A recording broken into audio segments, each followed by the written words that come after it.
അപ്പോ നിനക്ക് ഇതുവരെയും ആരും അറിയാത്ത ആ രഹസ്യം അറിയണമല്ലേ? പറയാം, നിന്നോട് പറയാം, നീ അറിയണം. തൂക്കിലേറ്റു മുന്നേ കുറ്റവാളികളുടെ ആഗ്രഹങ്ങൾ നിയമം സാധിച്ചു കൊടുക്കാറുണ്ട്.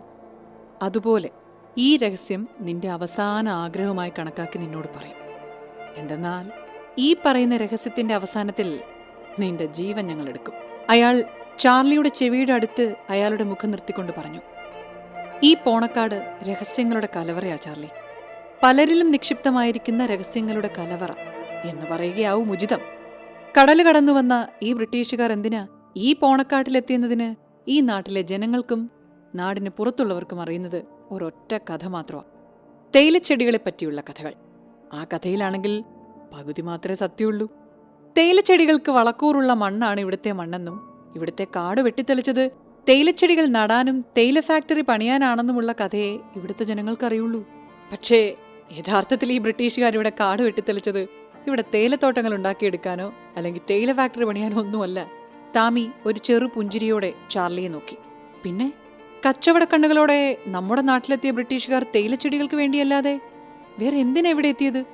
ചാർലി ചോദിച്ചു. കച്ചവട കണ്ണുകളോടെ ഇന്ത്യയിലെത്തിയ അവർ അധികാരം കൈകളിലെത്തിയ നാളു മുതൽ കച്ചവടത്തിനൊപ്പം ഇന്ത്യയിലെ വിലപിടിച്ച പലതും കൊള്ളയടിച്ച് ബ്രിട്ടനിലേക്ക് കൊണ്ടുപോകാൻ തുടങ്ങി. കൊട്ടാരങ്ങളിൽ നിന്നും അമ്പലങ്ങളിൽ നിന്നും പണ്ടികശാലകളിൽ നിന്നും കൊള്ളയടിച്ച വിലപിടിപ്പുള്ള വസ്തുക്കൾ, അതുപോലെ നാട്ടുപ്രമാണികൾ, ജന്മികൾ എന്നിവരിൽ നിന്നും കൊള്ളയടിച്ച കൊള്ള മുതൽ കേരളത്തിന്റെ വിവിധ ഭാഗങ്ങളിൽ നിന്നും ശേഖരിച്ച് കടലുമാർഗം അവരതൊക്കെ ബ്രിട്ടനിലേക്ക് എത്തിക്കും. ഈസ്റ്റ് ഇന്ത്യ കമ്പനിക്ക് ഇതുപോലെ കൊള്ളമുതൽ സൂക്ഷിക്കാൻ കേരളത്തിൽ പല സ്ഥലങ്ങളും ഉണ്ടായിരുന്നു. മിക്കവാറും അധിക ജനവാസമില്ലാത്ത സ്ഥലങ്ങളാ അവരതിന് തിരഞ്ഞെടുക്കാറുള്ളത്. പലയിടത്തു നിന്നും ശേഖരിച്ച ഇതുപോലെയുള്ള കൊള്ളമുതൽ സൂക്ഷിക്കാനായി ഒരിടം തേടിയ ആദ്യമായി ബ്രിട്ടീഷുകാർ ഈ പോണക്കാട്ടിലെത്തുന്നത്. താമി ഒന്ന് നിർത്തിയ ശേഷം വീണ്ടും തുടർന്നു. ബ്രിട്ടീഷുകാരെ സംബന്ധിച്ചിടത്തോളം എല്ലാ തരത്തിലും അവർക്ക് അനുയോജ്യമായ സ്ഥലമായിരുന്നു പോണക്കാട്. പ്രധാന കാരണം ഒട്ടും ജനവാസമില്ലാത്ത സ്ഥലമാണ് പോണക്കാട്. മാത്രമല്ല, വലിയതുറ പോർട്ട് ഈ പോണക്കാട്ടിൽ നിന്ന് ഒരുപാട് ദൂരെയല്ല താനും. കൊള്ളയടിച്ചു കൊണ്ടുവന്നിരുന്ന സാധനങ്ങൾ പോർട്ട് വഴി എളുപ്പത്തിൽ ബ്രിട്ടനിലേക്ക് കൊണ്ടുപോകാൻ പോണക്കാടിനേക്കാൾ മികച്ചൊരു സ്ഥലം അവർക്ക് കിട്ടില്ല. ഈ ചിന്ത അവരെ ഇവിടെ തങ്ങാൻ പ്രേരിപ്പിച്ചു. അവർ കാടിന്റെ വലിയൊരു ഭാഗം വെട്ടിത്തെളിച്ചു. വൈദ്യുതിയുടെ അഭാവം തുടക്കത്തിൽ അവർക്ക് പ്രശ്നമായപ്പോൾ ഡാമിൽ നിന്ന് അവർ വൈദ്യുതിയെ പോണക്കാട്ടിലെത്തിച്ചു. ആലോചിക്കണം, കേരളത്തിലെ പല പട്ടണങ്ങളിലും വൈദ്യുതി എത്താത്ത കാലത്താ അവർ പോണക്കാട്ടിൽ വൈദ്യുതി കൊണ്ടുവന്നത്. കാട് വെട്ടിത്തെളിച്ച് കൊള്ളമുതൽ ശേഖരിക്കാൻ തുടങ്ങിയ സമയത്താ കാടിനപ്പുറത്തുള്ള ആളുകൾക്ക് ചില സംശയങ്ങൾ തോന്നി തുടങ്ങിയത്. കൊള്ളമുതലായി ഇവിടേക്ക് വന്നുകൊണ്ടിരുന്ന വാഹനങ്ങളുടെ എണ്ണമാണ് ജനങ്ങളുടെ സംശയത്തിനിടവരുത്തിയത്. ജനങ്ങളുടെ കണ്ണു വെട്ടിച്ച് ഇവിടെ എന്തോ കമ്പനി നടത്തുന്നുണ്ടെന്ന് മനസ്സിലാക്കിയ ചിലര് പോണക്കാട്ടിലെ കമ്പനി നീക്കങ്ങളെ വീക്ഷിക്കാൻ തുടങ്ങി. കാടിനപ്പുറത്തെ ആളുകളുടെ ശ്രദ്ധ ഇവിടേക്ക് തിരിഞ്ഞെന്ന് മനസ്സിലാക്കിയ ബ്രിട്ടീഷുകാര് ഇവിടെ ഒരു തേയില ഫാക്ടറി ഉടനെ വരുമെന്നും ഇവിടുത്തെ മണ്ണ് തേയിലച്ചെടിക്ക് യോജിച്ച മണ്ണാണെന്നുള്ള വിവരങ്ങൾ ജനങ്ങളെ അറിയിച്ച് അതിവിദഗ്ധമായി ജനങ്ങളിൽ നിന്നും യഥാർത്ഥ സത്യം മറച്ചുവെച്ചു. ജനങ്ങളും അതങ്ങനെ തന്നെ വിശ്വസിച്ചു. പക്ഷേ നിങ്ങൾക്കെങ്ങനെ ഈ കാര്യങ്ങളൊക്കെ അറിയാം? വ്യാസൻ പണ്ട് പറഞ്ഞതായി ഓർക്കുന്നുണ്ട്, നിങ്ങൾ സ്റ്റാൻലി സാഹിബിന്റെ കാലത്ത് ഇവിടേക്ക് പണിക്ക് വന്നതാണെന്ന്. പക്ഷേ എങ്കിലും നിങ്ങൾക്കെങ്ങനെ ഈ കാര്യങ്ങൾ അറിയാം? ആരാ നിങ്ങൾക്ക് ഇതൊക്കെ പറഞ്ഞു തന്നത്? ചാർലി സംശയത്തോടെ താമിയോട് ചോദിച്ചു. അയാൾ ആ ചോദ്യത്തിനൊന്ന് ചിരിച്ച ശേഷം തുടർന്നു. എത്രമാത്രം ഈ രഹസ്യം കമ്പനി അധികൃതരിൽ രഹസ്യമാക്കി വച്ചിരുന്നാലും പലയിടത്തു നിന്നും കൊണ്ടുവരുന്ന വസ്തുക്കൾ വാഹനത്തിലേക്ക് കയറ്റാനും ഇറക്കാനും തൊഴിലാളികളുടെ ആവശ്യം അവർക്കുണ്ടായിരുന്നു. അവരോട് വിശ്വസ്തതയും കൂറും കാണിക്കുന്നവരെ അവർ കൈ അയച്ച് സഹായിച്ചു.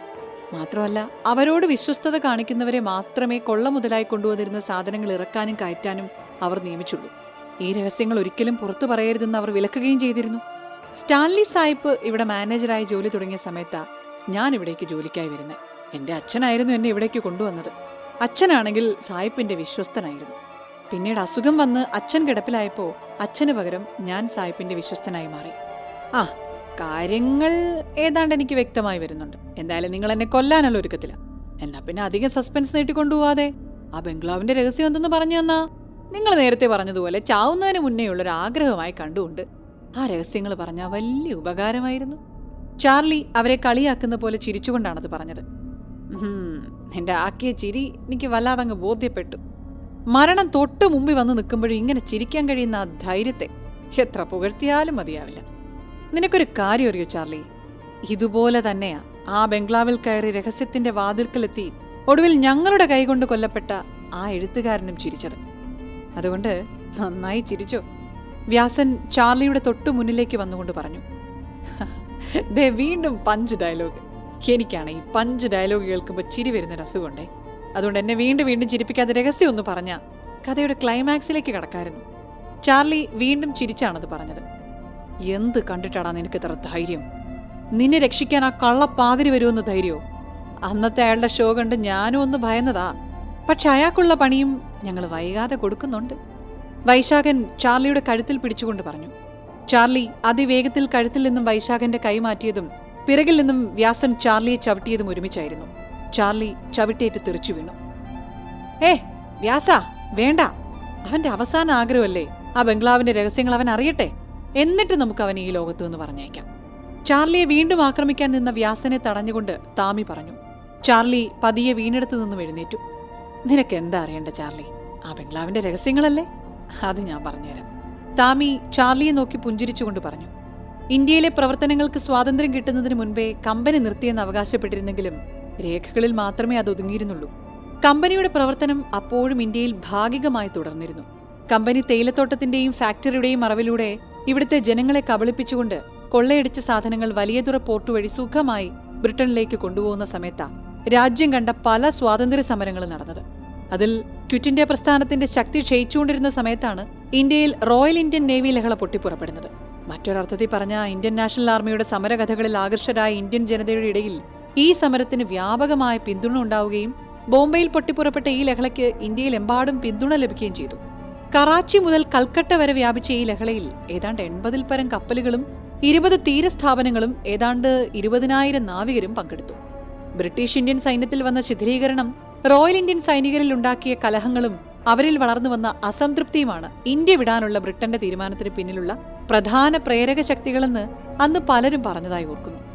ഈ ഒരു ലഹളയോടെ നാവികർ സമരങ്ങളിൽ ഏർപ്പെടുകയും തുറമുഖങ്ങൾ അടയ്ക്കപ്പെടുകയും ചെയ്തു. അതോടെ കടൽമാർഗം കൊള്ളയടിക്കപ്പെട്ട സാധനങ്ങൾ ബ്രിട്ടനിലേക്ക് കൊണ്ടുപോകാനുള്ള വഴി കമ്പനിയുടെ മുന്നിൽ അടഞ്ഞു. വിമാനം വഴി ഈ സാധനങ്ങൾ ബ്രിട്ടനിലേക്ക് കൊണ്ടുപോകാൻ അവർ ആദ്യം ആലോചിച്ചെങ്കിലും പിന്നീട് അത് പ്രായോഗികമല്ലെന്ന് അവർ മനസ്സിലാക്കി. വളരെ വൈകാതെ ഇന്ത്യക്ക് സ്വാതന്ത്ര്യം ലഭിച്ചു.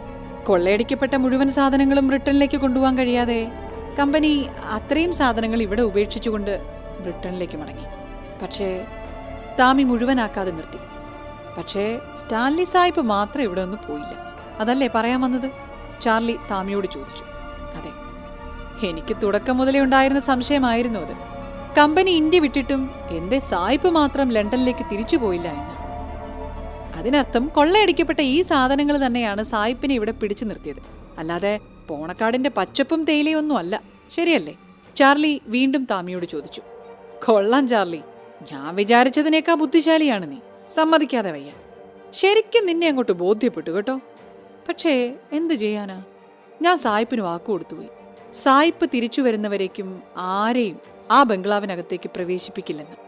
അതിനകത്തേക്ക് ആര് കയറിയാലും ജീവനോടെ തിരിച്ചു പോകില്ലെന്ന് ഞാൻ സായിപ്പിന് വാക്കുകൊടുത്തുപോയി.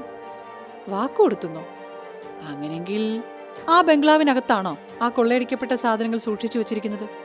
ചാർലി വീണ്ടും താമിയോട് ചോദിച്ചു. അതെനിക്കറിയില്ല. ഞാൻ സായിപ്പിന്റെ വിശ്വസ്തനും ഈ ബംഗ്ലാവിന്റെ കാവൽക്കാരനുമാണ്. സായിപ്പ് ലണ്ടനിൽ നിന്ന് പോയി വരുന്നത് വരെ ഇതിനകത്തേക്ക് ആരും കയറാതെ നോക്കണം എന്ന് പറഞ്ഞാൽ സ്റ്റാൻലി സായിപ്പ് ഇവിടെ നിന്ന് പോയത്. താമി അത്രയും പറഞ്ഞുകൊണ്ട് നിർത്തി.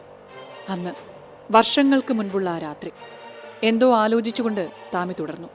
കൊല്ലവർഷം 1151 ഒരു രാത്രി അയാൾ പതിയെ അവളെ കട്ടിലിലേക്ക് കിടത്തിയ ശേഷം അവളുടെ കാലുകളിൽ നിന്നും അവളുടെ ചെരുപ്പുകൾ അഴിച്ചെടുത്തു. എന്നിട്ട് കട്ടിലിൽ കിടന്നിരുന്ന അവളെ ഒന്ന് നോക്കി പുഞ്ചിരിച്ച ശേഷം അവളുടെ മേൽ, കൃത്യമായി പറഞ്ഞാൽ അവളുടെ ശരീരത്തിന്റെ അരഭാഗത്തോളം അയാൾ പുതപ്പുകൊണ്ട് മൂടി. അർത്ഥനഗ്നയായി കിടന്നിരുന്ന അവളുടെ നെറ്റിയിലൊന്ന് ചുംബിച്ച ശേഷം കയ്യിൽ പെയിന്റിംഗ് ബ്രഷ് എടുത്തുകൊണ്ട് അയാൾ ഈസലിൽ ഘടിപ്പിച്ചിരുന്ന പെയിന്റിംഗ് ബോർഡിന്റെ അടുത്തേക്ക് നടന്നു. അവളുടെ കിടപ്പിൽ അസംതൃപ്തനായ അയാൾ പിന്നീട് വീണ്ടും അവളുടെ അടുത്തേക്ക് നടന്നുവന്ന് അവളുടെ തല പതിയെ ചിരിച്ച് മുഖത്തേക്ക് വീണ് കിടന്നിരുന്ന മുടിയിഴകൾ ഒതുക്കി വീണ്ടും ബോർഡിന്റെ അടുത്തേക്ക് നടന്നു. കട്ടിലിൽ കിടക്കുന്ന ആ സ്ത്രീയുടെ മുഖത്തേക്ക് നോക്കിക്കൊണ്ട് ഒരു ചെറുപുഞ്ചിരിയോടെ അയാൾ ബോർഡിൽ ചിത്രം വരയ്ക്കാൻ തുടങ്ങി. പെട്ടെന്നാണ് അയാൾ ആ ബംഗ്ലാവിന്റെ താഴെ നിലയിൽ നിന്നും ആരോ തന്നെ വിളിക്കുന്ന ശബ്ദം കേട്ടത്. Stanley sir, Stanley sir! താഴെ നിലയിൽ നിന്നുള്ള ശബ്ദത്തിന് അയാൾ കാതുകൊടുത്തു. ആരാ? താമിയാണോ? ഞാൻ മുകളിലുണ്ട്, കയറി വാ. ചിത്രം വരയ്ക്കുന്നതിൽ നിന്നും ഒരു നിമിഷം ശ്രദ്ധ മാറ്റി സ്റ്റാൻലി മറുപടി കൊടുത്തു. മറുപടി നൽകി നിമിഷങ്ങൾക്കകം കോണിപ്പടി കയറി താമി സ്റ്റാൻലി സാഹിബിന്റെ മുന്നിലേക്കെത്തി. കരോളിന മാഡത്തിന് എന്തു പറ്റി? പെയിന്റിങ്ങിലേക്ക് നോക്കിക്കൊണ്ട് നിൽക്കുന്ന സ്റ്റാൻലിയെ നോക്കി താമി ചോദിച്ചു. അവൾ ആത്മഹത്യ ചെയ്തു. പെയിന്റിങ്ങിൽ നിന്നും കണ്ണെടുക്കാതെയും അല്പം പോലും കുറ്റബോധമില്ലാതെയുമാണ് സ്റ്റാൻലി അത് പറഞ്ഞത്. സ്റ്റാൻലി ആ പറഞ്ഞത് വിശ്വസിക്കാനാവാതെ താമി വീണ്ടും ചോദിച്ചു. എന്ത്? കരോളിന മാഡം ആത്മഹത്യ ചെയ്തെന്നോ? അതെ. ഇന്ന് ഞാൻ ഫാക്ടറിയിൽ നിന്ന് വീട്ടിലെത്തുമ്പോൾ അവളെ അടച്ചിട്ട റൂമിൽ കത്തി കൊണ്ട് ഞരമ്പ് മുറിച്ച് കിടക്കുകയായിരുന്നു അവൾ. ഞാൻ എത്തുന്നതിന് മുൻപേ ഒരു കണക്കിന് അവൾ ആത്മഹത്യ ചെയ്തത് നന്നായി. അല്ലെങ്കിൽ എനിക്ക് അവളെ കൊല്ലേണ്ടി വന്നേനെ. കാരണം അവൾ മരിച്ചില്ലെങ്കിൽ റോവന്റെ യഥാർത്ഥ മരണകാരണം നാട്ടുകാരറിയും. ഞാൻ ഈ നാട്ടുകാർക്ക് മുന്നിൽ സ്വന്തം മകനെ ബലി കൊടുത്ത അച്ഛനാവും. ബഹുമാനത്തോടെയും സ്നേഹത്തോടെയും എന്നെ നോക്കിക്കണ്ടിരുന്ന ഈ നാട്ടുകാര് എന്നെ പുച്ഛത്തോടെയും ദേഷ്യത്തോടെയുമേ പിന്നെ നോക്കൂ. അവളായി പോയത് നന്നായി. ഇല്ലെങ്കിൽ ഞാൻ തന്നെ അവളെ... പെയിന്റിങ്ങിലെ അവസാന മിനുക്കുപണിയും കഴിഞ്ഞ് കട്ടിലിൽ മരിച്ചു കിടക്കുന്ന കരോളിനെ നോക്കി സ്റ്റാൻലി മുഴുവനാക്കാതെ പറഞ്ഞു. റോവന്റെ മരണത്തിൽ അവൾക്ക് അതിയായ സങ്കടമുണ്ട്. അത് പിന്നെ ഇല്ലാതിരിക്കലല്ലോ. സ്വന്തം പിതാവ് തന്നെ മകനെ തന്റെ സ്വാർത്ഥ താല്പര്യത്തിന് വേണ്ടി ദൈവങ്ങൾക്ക് ബലി കൊടുത്ത ഏതമ്മയ്ക്കാ അത് സഹിക്കാനാവുക? സ്റ്റാൻലി ചിരിച്ചുകൊണ്ടാണത് പറഞ്ഞത്. താമി അയാളുടെ മുഖഭാവങ്ങളിൽ നിന്നും അയാളെ മനസ്സിലാക്കാൻ വളരെ കഷ്ടപ്പെടുന്നുണ്ടായിരുന്നു. അപ്പോൾ സർ, ഞാനൊരു കാര്യം ചോദിച്ചോട്ടെ? താമി മനസ്സില്ലാ മനസ്സോടെയാണ് സ്റ്റാൻലിയോട് ചോദിച്ചത്. എനിക്കിപ്പോഴും സാറിനെ മനസ്സിലാവുന്നില്ല. അച്ഛൻ്റെ കൂടെ ചെറുപ്പത്തിൽ ഇവിടെ വന്ന് എനിക്ക് ഇംഗ്ലീഷ് പറഞ്ഞു തന്നതും ഇംഗ്ലീഷ് പഠിപ്പിച്ചപ്പോഴും വാനിഷിങ്ങും ഇല്യൂഷനും മറ്റ് ജാലവിദ്യ എന്നെ പഠിപ്പിച്ചപ്പോഴും ഉണ്ടായിരുന്ന ഒരു സംശയം ഇത്. ഒരു 13 വയസ്സുകാരനെ എന്തിനാ നിങ്ങളിതൊക്കെ പഠിപ്പിച്ചേ? സ്വന്തം മകനേക്കാളും വിവാഹം ചെയ്ത ഭാര്യയെക്കാളും കൂടുതൽ എന്തുകൊണ്ടാണ് നിങ്ങൾ എനിക്ക് പരിഗണന തന്നത്? സ്വന്തം ഭാര്യ കൺമുന്നിൽ മരിച്ചു കിടക്കുമ്പോഴും തരിമ്പ് പോലും ദയയില്ലാതെ സാർ അവളെ നോക്കി ചിരിക്കുന്നു. സത്യമാണ് സാർ, എനിക്കിപ്പോഴും നിങ്ങളെ മനസ്സിലാക്കാൻ കഴിയുന്നില്ല. അതിൻ്റെ കാരണം ഞാൻ പിന്നീട് പറയാൻ താമി. ഇപ്പം നമുക്ക് ഇവളുടെ ശരീരം മറവ് ചെയ്യണം. നീ അവളുടെ കാലുകളിൽ പിടിക്കുക, ഞാൻ തലഭാഗം പിടിക്കാം. സ്റ്റാൻലിയും താമിയും മരിച്ചു കിടക്കുന്ന കരോളിനയുടെ ശരീരം പതിയെ പൊക്കിയെടുത്തു. ശേഷം കോണിപ്പടികൾ ഇറങ്ങി സ്റ്റാൻലി നടന്നത് വിക്കൻ ദൈവങ്ങളെ ആരാധിച്ചിരുന്ന ആ മുറിയിലേക്കായിരുന്നു. സർ, ഇവിടെയാണോ മാഡത്തെ മറവ് ചെയ്യുന്നേ? ആ മുറിയിലേക്ക് കയറിയ ഉടനെ താമി സ്റ്റാൻലിയോട് ചോദിച്ചു. സ്റ്റാൻലി അതിന് മറുപടി നൽകാതെ കരോളിനയുടെ ശരീരം നിലത്തേക്ക് വെക്കാൻ ആംഗ്യം കാണിച്ചു. എന്നിട്ട് പതിയെ വിക്കൻ ദൈവങ്ങളെ വെച്ചിരുന്ന മേശ ഒരു ഭാഗത്തോട്ട് നീക്കിയതും ഒരു രഹസ്യ വാതിൽ പ്രത്യക്ഷമായി. അതിന്റെ വാതിൽ തുറന്നുകൊണ്ട് കരോളിനയുടെ ശരീരമെടുക്കാനായി സ്റ്റാൻലി താമിയോട് പറഞ്ഞു. താഴേക്കുള്ള അണ്ടർഗ്രൗണ്ട് കണ്ടപ്പോൾ അതെന്തിനാന്നുള്ള ചോദ്യം താമിയുടെ മനസ്സിൽ തോന്നിയെങ്കിലും താമി അത് സ്റ്റാൻലിയോട് ചോദിക്കാതെ സായിപ്പിനെ പിന്തുടർന്നു. അണ്ടർഗ്രൗണ്ടിനകത്തെ പല മുറികളുടെ മുന്നിലൂടെ പോയെങ്കിലും അതിനകത്തേക്കൊന്ന് നോക്കുക പോലും ചെയ്യാതെ സ്റ്റാൻലി മുന്നോട്ട് തന്നെ നടന്നു. പെട്ടെന്ന് ഏതോ ഒരു മുറിയുടെ മുന്നിലെത്തിയപ്പോൾ സ്റ്റാൻലി നിന്നു. ആ മുറിയുടെ താഴികൾ അടയ്ക്കാതെയാണ് കിടന്നിരുന്നത്. അപ്പോൾ ഈ മുറിയിൽ ഇവിടെ മറവ് ചെയ്യാം. അത്രയും പറഞ്ഞ് ആ മുറിയുടെ വാതിലുകൾ തുറന്നുകൊണ്ട് സ്റ്റാൻലി അകത്തേക്ക് കയറി. കൂടെ താമിയും. ദാ ഇവിടെ ഈ ഭാഗത്തായിട്ട് ഇവിടെ മറവ് ചെയ്യാം. താമി കുഴിക്കാൻ ആരംഭിച്ചോ, ഞാൻ ഇപ്പൊ വരാം. താമിയുടെ കയ്യിലേക്ക് ആ മുറിയിലുണ്ടായിരുന്ന തൂമ്പ നൽകിക്കൊണ്ട് സ്റ്റാൻലി ആ മുറിയിൽ നിന്നും എങ്ങോട്ടോ പോയി. തിരിച്ച് സ്റ്റാൻലി ആ മുറിയിലെത്തുമ്പോൾ ഒരാളെ മറവ് ചെയ്യാനുള്ള പാകത്തിലൊരു കുഴി താമി കുഴിച്ചു കഴിഞ്ഞിരുന്നു. കുഴിയായല്ലേ? കുഴിയിലേക്കൊന്ന് നോക്കിക്കൊണ്ട് സ്റ്റാൻലി ചോദിച്ചു. എന്റെ കൂടെ ഒന്ന് വാ താമി, ഇവരുടെ ശരീരം നമുക്കൊരു പെട്ടിക്കകത്താക്കണം. സ്റ്റാൻലിയുടെ പിന്നിലായി നടന്ന താമി വന്നെത്തിയത് ഒരാളെ ഇറക്കി വെക്കാൻ കഴിയുന്ന വലിയൊരു പെട്ടിയുടെ മുന്നിലാണ്. പക്ഷേ അതിനൊരിക്കലും ശവപ്പെട്ടിയുടെ രൂപമല്ലായിരുന്നു. സ്റ്റാൻലിയും താമിയും ആ പെട്ടി അവിടെ നിന്നും തൂക്കിക്കൊണ്ടുവന്ന ശേഷം കരോളിനയുടെ ശരീരം ആ പെട്ടിക്കകത്താക്കി. എന്നിട്ട് കരോളിനയുടെ ശരീരത്തിൽ നിന്നും ആഭരണങ്ങൾ ഓരോന്നും അഴിച്ചെടുത്ത ശേഷം താമിയോട് പെട്ടി കുഴിയിലേക്ക് എടുത്തു വെക്കാൻ പറഞ്ഞു. അല്ല സർ, ഈ മാല അഴിക്കണ്ടേ?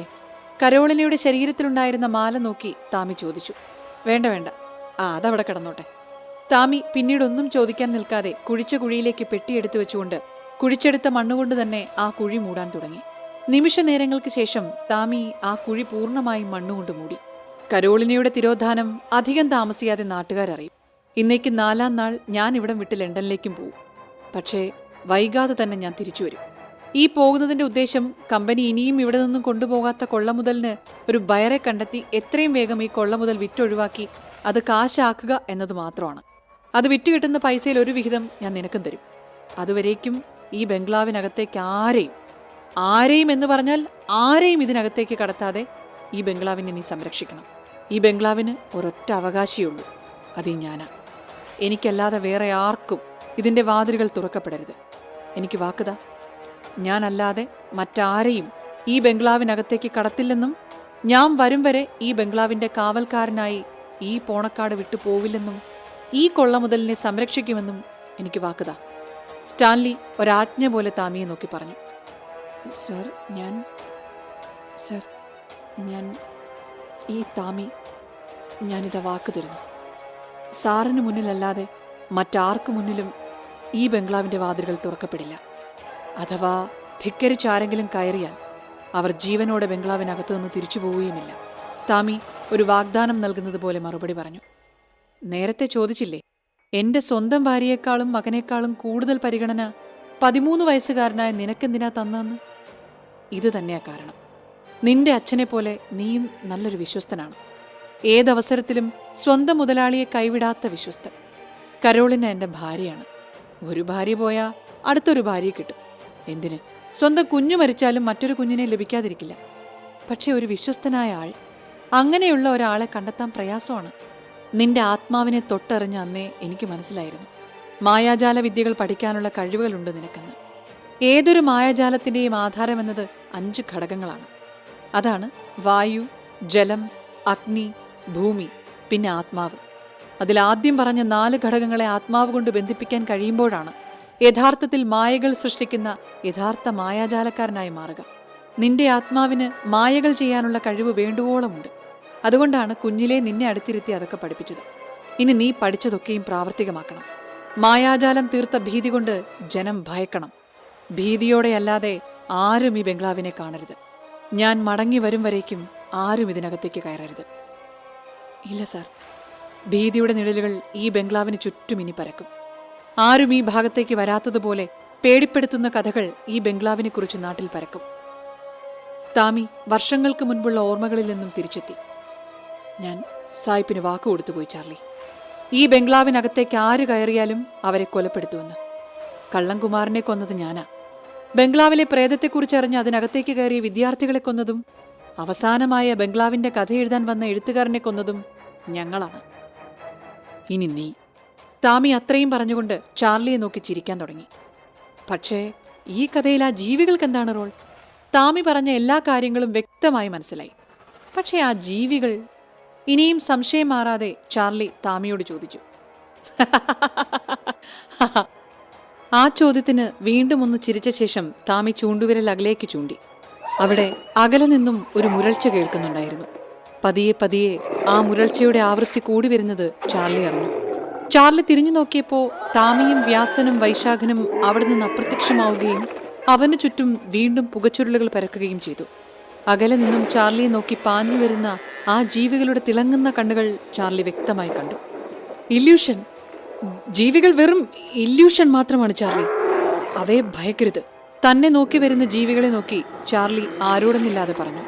100-ൽ പരം ജീവികളായിരുന്നു ചാർലിയെ നോക്കി വന്നുകൊണ്ടിരുന്നത്. അവ മുന്നിലേക്ക് വരുന്തോറും ചാർലിയുടെ ധൈര്യം പതിയെ പതിയെ കുറയാൻ തുടങ്ങി. ആ ജീവികൾ അടുത്തെത്തിയതും മറ്റൊന്നും ആലോചിക്കാൻ നിൽക്കാതെ ചാർലി പിറകിലേക്ക് ഓടാൻ തുടങ്ങി. ജീവികൾ അവന്റെ തൊട്ടു പിന്നിലായിരുന്നു. അപ്പോൾ ചാർലി ഓടിയെത്തിയത് ആ മലമുകളിലുണ്ടായിരുന്ന വലിയൊരു പാറയുടെ അഗ്രഭാഗത്തായിരുന്നു. ആ പാറയും സ്ഥലവും ആ നിമിഷം ചാർലിക്ക് വളരെ പരിചിതമായി തോന്നി. തന്റെ സ്വപ്നങ്ങളിൽ കണ്ടിരുന്നത് ഈ മലയും പാറക്കെട്ടുമാണെന്ന് ആ നിമിഷം ചാർലിക്ക് മനസ്സിലായി. മുന്നോട്ടോടാൻ വഴിയില്ലാതെ മരണം മുന്നിൽ കണ്ടുകൊണ്ട് ചാർലി തന്നെ നോക്കി വരുന്ന ജീവികളെ നോക്കി നിൽക്കുമ്പോഴാണ് പെട്ടെന്നൊരു വിസിൽ ശബ്ദം കേൾക്കുന്നതും ആ ജീവികൾ അപ്രത്യക്ഷമാവുന്നതും. എങ്ങനെയാണ് ആ ജീവികൾ അപ്രത്യക്ഷമായതെന്ന് മനസ്സിലാവാതെ ചാർലി നിൽക്കുമ്പോഴാണ് പെട്ടെന്ന് വീണ്ടും ചാർലിയുടെ നെഞ്ചിൽ ആരോ ചവിട്ടുന്നത്. ആ ആഘാതത്തിൽ അടിപതറി ചാർലി ആ മലമുകളിലെ പാറക്കെട്ടിൽ നിന്നും നിലത്തേക്ക് പതിച്ചു. പക്ഷേ നിലത്തേക്ക് പതിക്കുന്നതിനിടയിൽ ഒരു മരത്തിന്റെ ചില്ല കയ്യിൽ തടഞ്ഞപ്പോൾ ചാർലി അതിൽ കയറി മുറുകെ പിടിച്ചു. ഇവിടെ കിടന്ന് ആരും അറിയാതെ മരിക്കാനാണല്ലോ കുട്ടി നിന്റെ യോഗം. മലമുകളിൽ നിന്നും താഴെ ചില്ലയിൽ തൂങ്ങി നിൽക്കുന്ന ചാർലിയെ നോക്കി താമി ചോദിച്ചു. താമിയോടൊപ്പം വൈശാഖനും വ്യാസനും പൊട്ടിച്ചിരിച്ചുകൊണ്ട് മരത്തിന്റെ ചില്ലയിൽ തൂങ്ങി നിൽക്കുന്ന ചാർലിയെ നോക്കി. ഞങ്ങൾക്ക് കാണണം എത്ര നേരം നീ ആ ചില്ലയിൽ പിടിച്ചു നിൽക്കുമെന്ന്. പിടിയൊന്ന് വിട്ടാ പിന്നെ ചെന്നെത്തുന്നത് കാട്ടിലേക്കാ. അതോടെ കാട്ടുമൃഗങ്ങൾക്ക് ഇന്നത്തെ ആഹാരം തേടി എങ്ങോട്ടും പോകണ്ട. വ്യാസനാണത് പറഞ്ഞത്. ചില്ലയിൽ തൂങ്ങി നിന്നിരുന്ന ചാർലിയുടെ കൈകൾ തളരാൻ തുടങ്ങിയെങ്കിലും അത് വകവയ്ക്കാതെ ചാർലി ചില്ലയിൽ പിടിച്ചു നിൽക്കുന്നതിനിടയിലാണ് ആ ചില്ലകൾ പതിയെ ഒടിയാൻ തുടങ്ങിയത്. തുടരും.